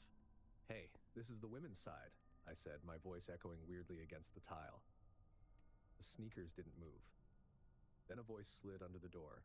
"I'll wait until you stop kicking." I actually laughed, nervous, stupid. "Yeah, okay, buddy." No answer. I stared at that gap between the floor and the door, heart tripping on itself. The shoes hadn't moved, but I could see the faint shift of weight. I unlocked my phone. 1 bar. I dialed 911 anyway. The call failed before it even tried. My brain went into bartender mode. Inventory, not panic. What did I have? Phone, tote bag, cheap flip-flops. What did I need? Distance, light, air. The only window was that small, slatted one high above the stalls, maybe 5.5 feet up. Louvers sealed with paint. No way I could reach it from the floor. I stepped onto the toilet seat. It rocked beneath me. The stall shook slightly with the sound, and the shadow outside shifted again, leaning closer. That same whisper came back. Same tone, same words. "I'll wait until you stop kicking." That line didn't sound like a threat the first time. Now it did. The stall door flexed, just a push. Then again, harder. The cheap latch rattled. I shoved my tote bag down by the hinge, jamming the strap under the gap so the door couldn't open easily. My palms were sweating so bad my phone almost slipped. I texted my coworker Sam, "Bathroom by East Boardwalk." Someone locked me in. Message failed. I wiped my hands on my shorts, stood back on the toilet, and grabbed the cold metal pipe behind me. My shoulder brushed the painted wall. It flaked salt dust down my neck. Outside, whoever was there pressed again, enough to make the latch groan. I whispered to myself, "You're getting out of here. You're getting out." The slatted glass window was rough and crusted with paint. I pushed my shoulder into it once. Nothing. Twice. A creak. Then another hit at the door, hard enough that the latch clanked against metal. I threw everything I had into that window, pressing until my shoulder burned. The top louver cracked free, tilted up just enough for air to hit my face. I shoved again. The edge scraped my arm raw, but I didn't care. I needed that hole. I hooked my elbows through, pulled, and forced one leg up onto the pipe. The stall door hit again, louder this time, shaking the frame. My tote strap creaked, stretching. I wriggled up, pushing through paint flakes and dust. My ribs caught on the frame, my phone slid from my waistband and hit the toilet lid. Then my knees cleared the sill and I tumbled out the other side. Sand hit my face before the pain registered. The window was barely 3 feet above the ground outside. I rolled once, hit my knee, and scrambled to my feet. The door behind me groaned, something pulling at the latch from inside. I ran barefoot toward the boardwalk lights, yelling without caring how I sounded. "Help! Someone, please!" A couple by the dunes turned first. The man's phone went up instantly. The woman waved me over. "What happened?" "Someone locked me in," I gasped, pointing behind me. They stayed with me while I caught my breath. The man dialed 911. I just stood there shaking, trying to keep my voice from breaking, when the dispatcher asked my name. The police came fast. 3 vehicles, lights flashing red and blue across the sand. 2 officers went in through the men's side, circled around, and forced the women's door. When they came back out, one of them held up a loop of twine and a bobby pin sealed in a plastic bag. The twine had been tied to the outside deadbolt, rigged so someone could lock it quietly from the ramp and pull it open later. The bobby pin was bent, probably to pick the stall latch if it didn't hold. Another officer brought my tote bag out like it was evidence. The strap was half torn from being jammed under the door. "There were scuff marks on your stall," one of them said. "They hit it hard. You scared them off." "I scared them off?" I repeated. He gave me the professional look, neutral. "We think so. Sometimes they check who reacts. You did right. Made noise, moved fast, got into the open." That line, checking who reacts, sat heavy. It meant I hadn't been chosen for who I was, just for being there. They offered to walk me to my car. I let them. My feet were bleeding from the shells. My hands shook when I unlocked the door. One of the officers handed me his card. "We'll file this under attempted confinement. Keep your phone's location on when you run. Stick to lifeguard areas." I nodded because arguing felt smaller than breathing. As I drove home, at the first red light, I looked at my reflection in the rearview mirror. Sand in my hair, dried paint flakes on my shoulder, a thin scratch where the glass caught me. I laughed, not from humor, but from disbelief that this was my life now. There was an email from the officer, case number 2274. Patrols increased near Boardwalk. Then a note in bold, avoid isolated facilities after dark. Bathrooms can be locked easily. I didn't need the warning. I wasn't going near that place again. Fear didn't make me fragile, it just made me methodical. Friends teased me for a while. You really think they'll come back? They asked. I didn't answer, because it wasn't about them. It was about realizing how easily an ordinary night can turn sideways. 2 weeks later, I walked past that bathroom again on my way to work. Midday, sun high, beach packed. The building looked harmless in daylight. Families, kids, sunscreen everywhere. I stood outside long enough to feel stupid. Then I noticed a dark streak near the door handle, rubber from a shoe sole, fresh. I didn't stay. I didn't need to. People always say the ocean fixes everything. I said it myself once. But the ocean doesn't fix fear. It just gives you space to breathe through it. The police never caught anyone. The twine came from a local hardware store. The prints on the door didn't match any records. And the grainy footage from a nearby parking camera showed nothing but a figure in a hoodie walking out of frame before the lights cut off. Maybe they were just passing through. Maybe they'd done it before. Maybe they're still out there, trying the next door, waiting for someone who doesn't check behind them. It doesn't matter, because next time I'd never be that someone. Never assume an empty place means safe.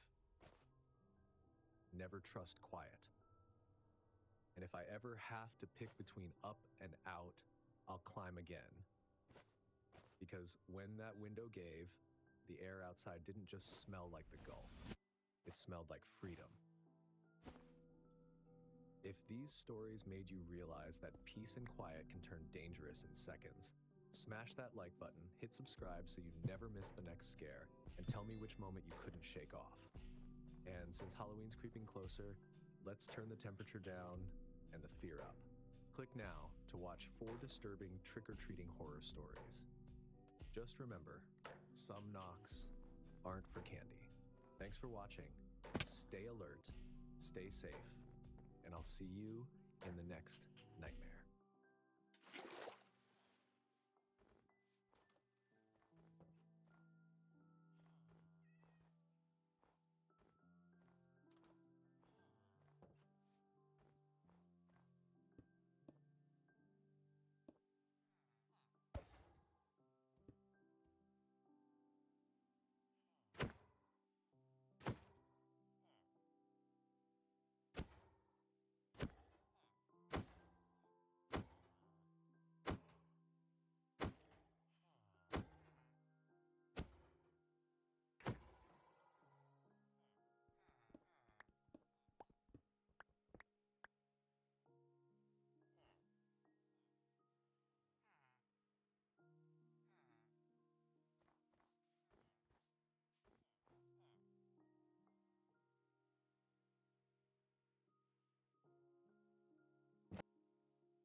I'm a 31-year-old insurance agent, and after a long week of dealing with policies, claims, and endless phone calls, I enjoy wandering through other people's cast-offs. I love coming across things that seem to carry their own little tale, something you can breathe new life into. Last month, on a Saturday morning, I was driving through a nearby neighborhood when I spotted a sign for a yard sale.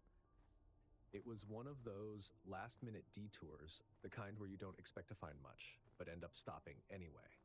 The house was modest, with a folding table set up on the driveway and a few random items scattered around. Books, kitchen gadgets, and a collection of tools that immediately caught my eye. Among the tools was a rusty, old-school red metal toolbox. It reminded me of the one my grandfather used to have in his garage when I was a kid. I could almost smell the motor oil and sawdust just looking at it. I opened it up and saw a few random tools inside, a couple of wrenches, some screwdrivers, and an old hammer with a worn wooden handle. Nothing fancy, but it felt like a little piece of nostalgia. How much for this? I asked the man running the sale, holding up the toolbox. He was an older guy, maybe in his 60s, with a weathered face and a calm demeanor. $10, he said, shrugging like it was no big deal. Deal, I said, handing over the cash. We chatted for a minute or two about tools and how they don't make them like they used to. Then I carried the toolbox to my car and headed home, happy with my find. A week later, I'd almost forgotten about the toolbox. It was sitting in my garage, waiting for me to clean it up and maybe use it to organize some of my own tools. One evening, as I was finishing dinner, the doorbell rang. I wasn't expecting anyone, so I wiped my hands on a towel and headed to the door. Standing on my porch was a man I didn't recognize. He was probably in his late 40s, with a wiry build, short brown hair, and a face that looked like it had seen its fair share of trouble. He wasn't threatening exactly, but something about his presence felt oppressive. "Can I help you?" I asked, keeping the door only half open. "Yeah," he said, his voice low and gravelly. "You bought a toolbox at a yard sale last week, right?" I stared for a moment, surprised. Yeah. Why?" "It's mine," he said, leaning slightly closer. "It got sold by mistake. I need it back."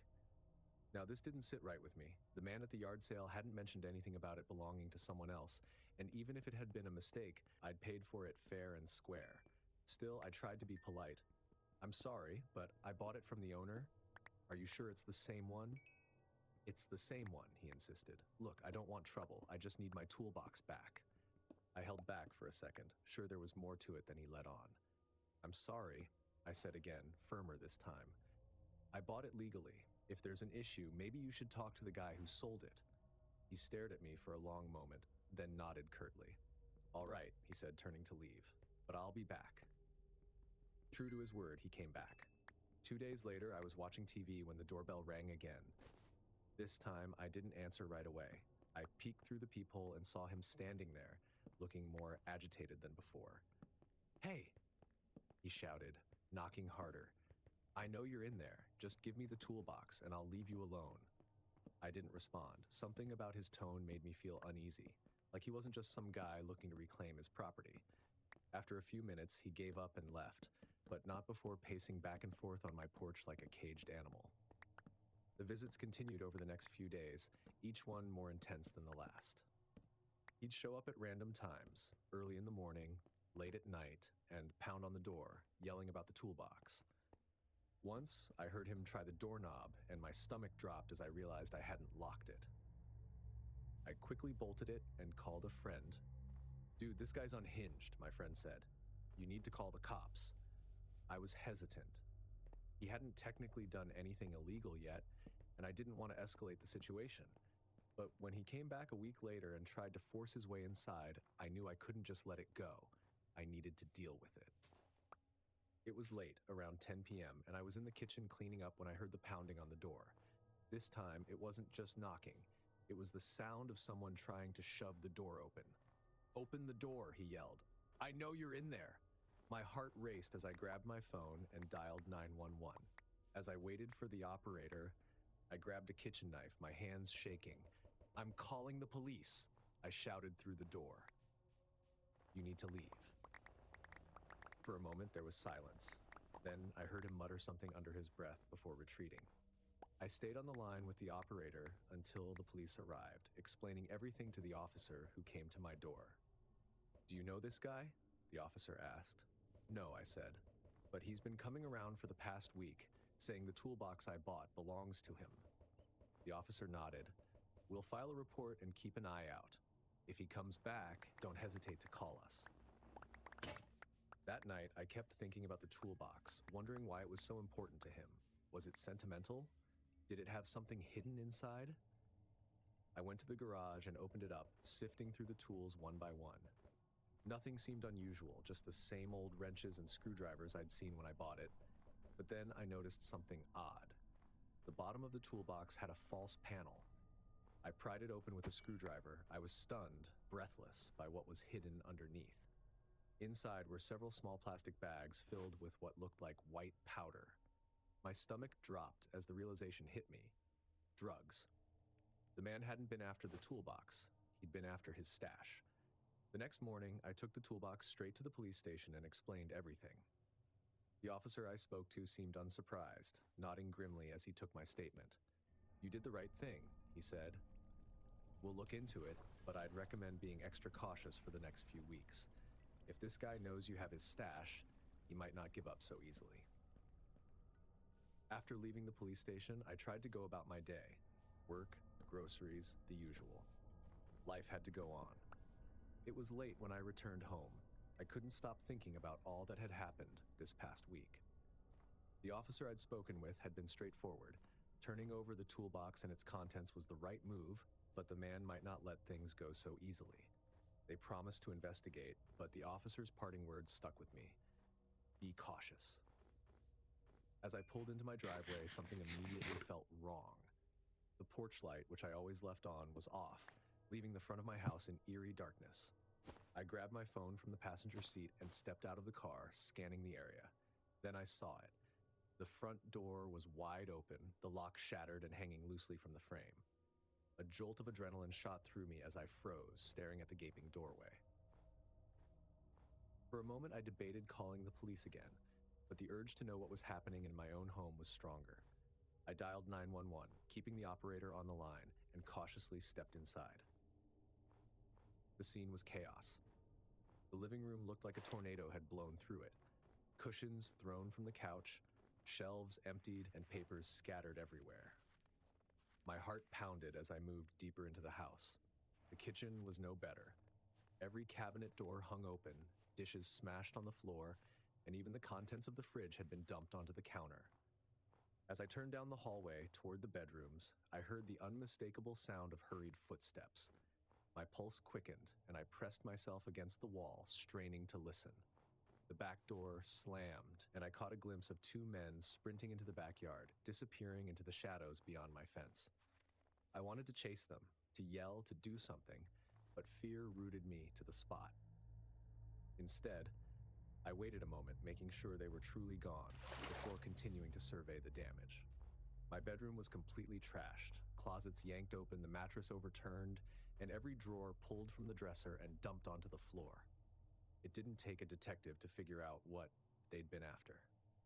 The toolbox. The police had it now, safely tucked away in an evidence locker. But those men didn't know that. They'd been watching me, waiting for me to leave so they could break in and retrieve it themselves. The realization sent a chill down my spine. These men weren't just petty thieves. They were desperate, willing to tear apart my house and risk getting caught to get their hands on their stash. And now they knew it was gone. The police arrived a short time later. I explained what had happened, describing the two men as best I could, though I hadn't seen their faces clearly in the dark. The officers took a report, checked the house, and assured me they'd increase patrols in the area. "Do you think they'll come back?" I asked, my voice shaking slightly despite my best efforts to stay calm. "It's possible," one of the officers admitted. "But now that they know the toolbox isn't here, they might move on. Either way, we'll keep an eye out, make sure to install new locks, and consider adding some cameras." The next few days, I had the locks replaced, installed a security system, and stayed with a friend while I tried to process everything. The sense of violation was overwhelming. My home, my safe space, had been invaded, and it was hard to shake the feeling that someone was still watching.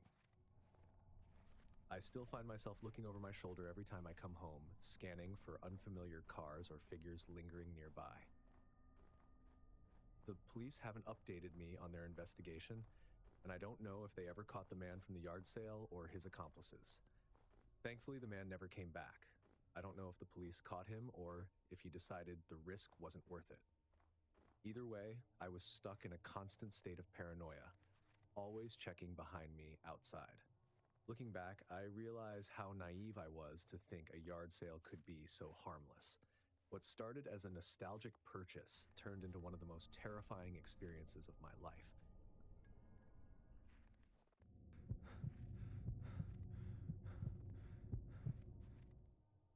When you work in IT, people assume you've got the latest gadgets and cutting-edge tech at home. But honestly, while I deal with advanced systems at work, my weekends are spent tinkering with old consoles, vinyl records, and Yeah, VHS tapes.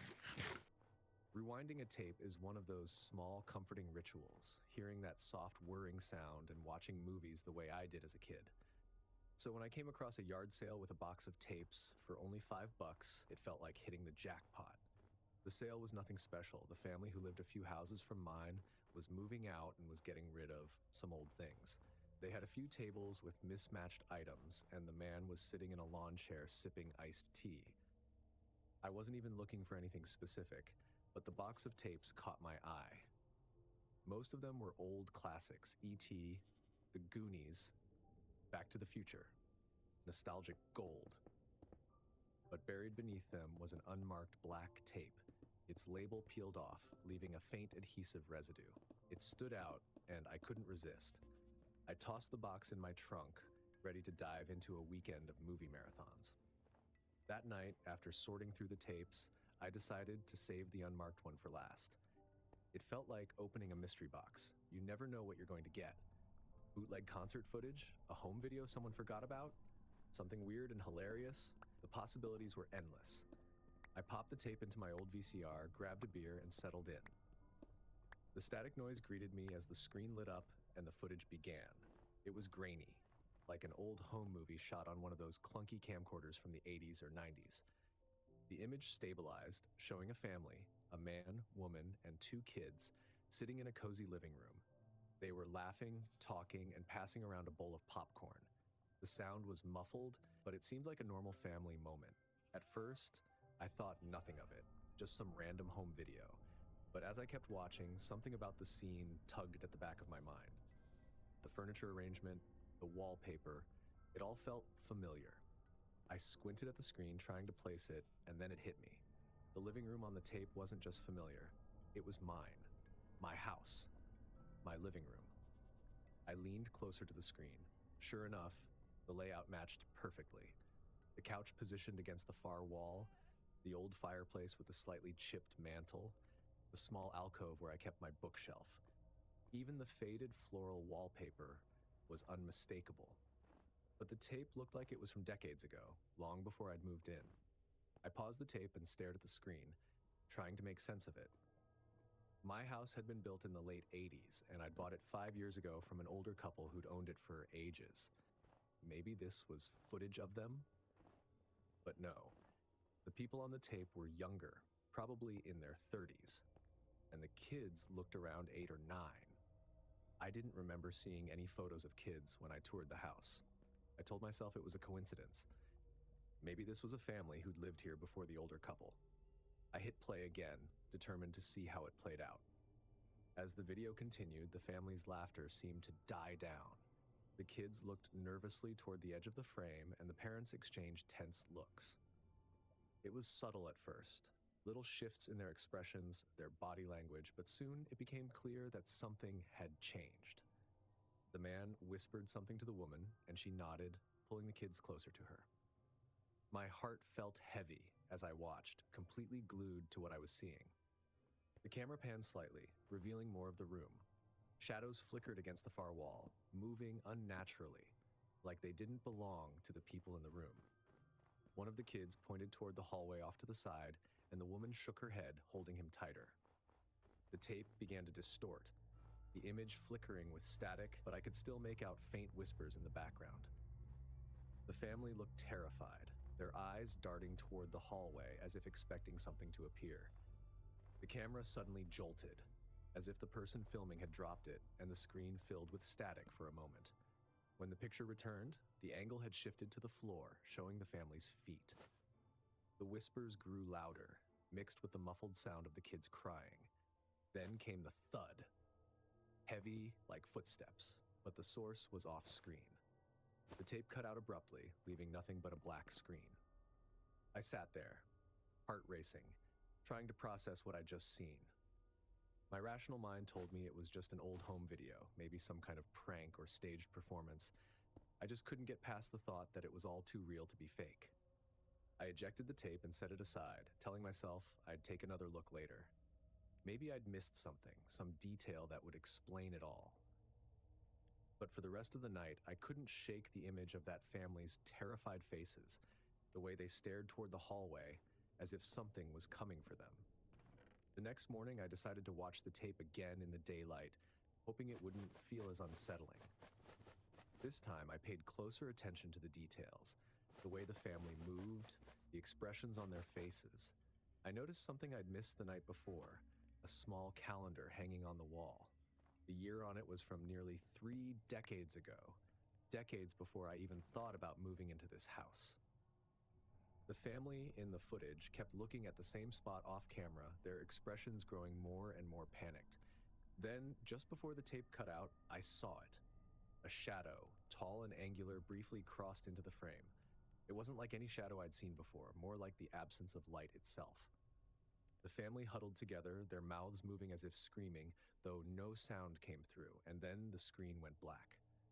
I rewound the tape several times, trying to figure out if it was some kind of special effect or a trick of the lighting, but it wasn't. The more I watched, the more it felt like something real. I couldn't let it go.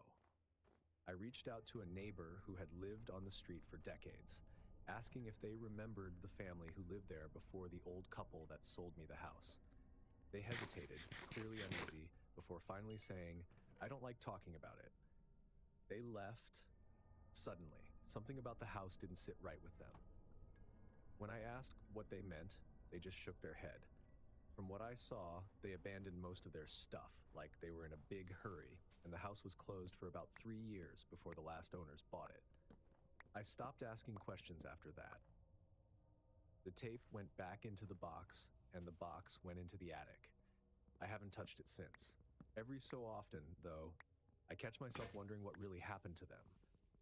Whatever happened here before I came, I just hope it stays in the past. But sometimes, when the house is silent, I swear I hear the faint sound of whispers, just like on the tape.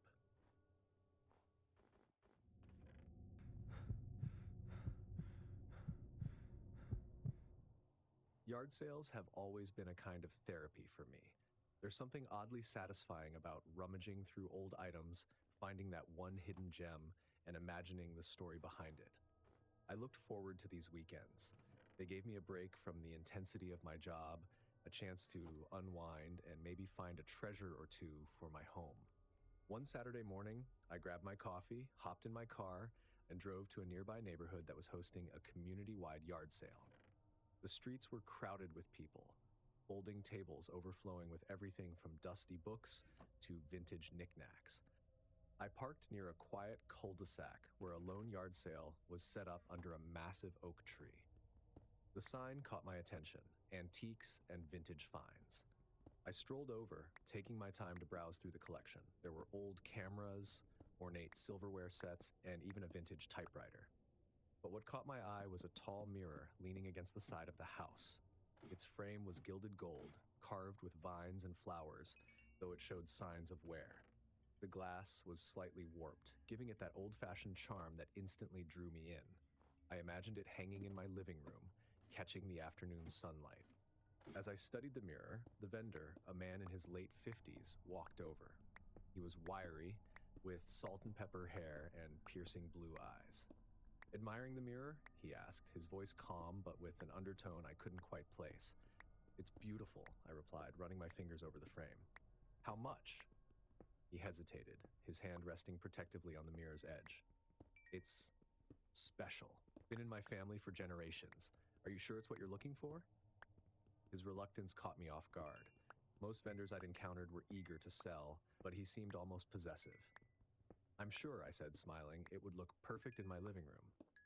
He stared at me for a moment, then sighed. "All right, but it's heavy. Let me deliver it to your house. It's no trouble."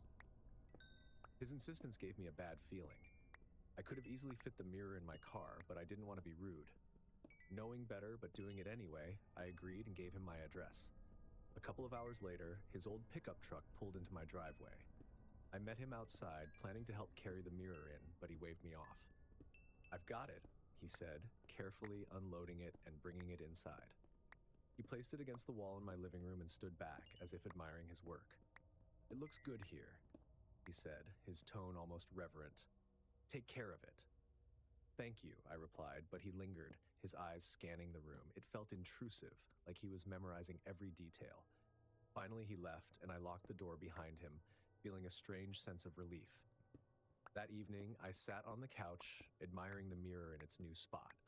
It was as stunning as I'd imagined, its golden frame catching the glow of the lamp.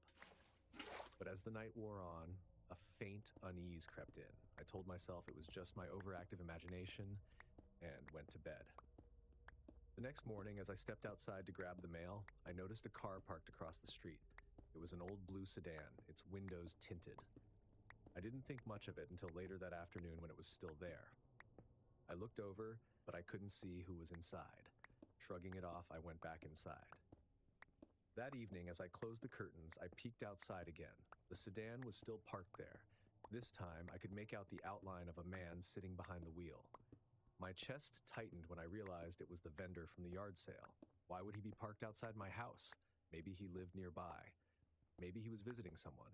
But as the days passed, the sedan remained a constant presence, parked in the same spot for hours at a time. By the fourth day, I couldn't ignore it anymore. That evening, as I prepared dinner, I looked out the window and saw the sedan parked closer. This time, at the curb, right in front of my house. My chest tightened as I saw the man sitting in the driver's seat, staring directly at my house. I decided to confront him. I stepped out onto my porch. My heart felt like it was going to jump out of my chest as I crossed the yard. As soon as I reached the sidewalk, he started the car and drove off. I stood there for a moment. My hands were trembling. Was I overreacting? Maybe he had a perfectly innocent reason for being there. That night, I couldn't sleep. The slightest noise in the house made me jump, and the mirror, once a beautiful addition to my home, now gave me the creeps. I moved it into the garage, covering it with an old sheet. The next evening, I was sitting in the living room when headlights flooded the front yard. I peeked through the curtains and saw the sedan parked in my driveway. My breath caught in my throat as I watched the man step out of the car and start walking toward the house. Panicking, I grabbed my phone and dialed 911. I whispered to the operator, explaining the situation as I locked the doors and windows. The man was pacing along the sidewalk, occasionally looking up at the windows. He didn't try to enter, but his presence was enough to chill me to the bone. Within minutes, the sound of sirens filled the air. The man jumped back into his car and sped off, disappearing into the night. When the police arrived, I described him, provided the car's plate number, and explained everything that had happened. The officer assured me they'd patrol the area and try to track him down. The man never returned, but I've never been able to forget it. I couldn't stop feeling paranoid, checking every lock and looking over my shoulder constantly. Eventually, I brought the mirror back up to the living room, hoping that seeing it in the light of day might help me reclaim some sense of normalcy. But even now, it doesn't feel like it's really mine. There's something about it, a heaviness, like it still belongs to him somehow. I haven't decided if I'm going to keep it or sell it, but for now, it just sits there. A quiet reminder of how easily something seemingly harmless can leave its shadow. To this day, I don't know what his intentions were. Was he just an eccentric man who became fixated on me, or was there something darker at play? All I know is that I've stopped going to yard sales, and every time I see a car parked too long outside my house, I feel a pang of dread. Sometimes the things we bring into our lives come with more than we bargained for.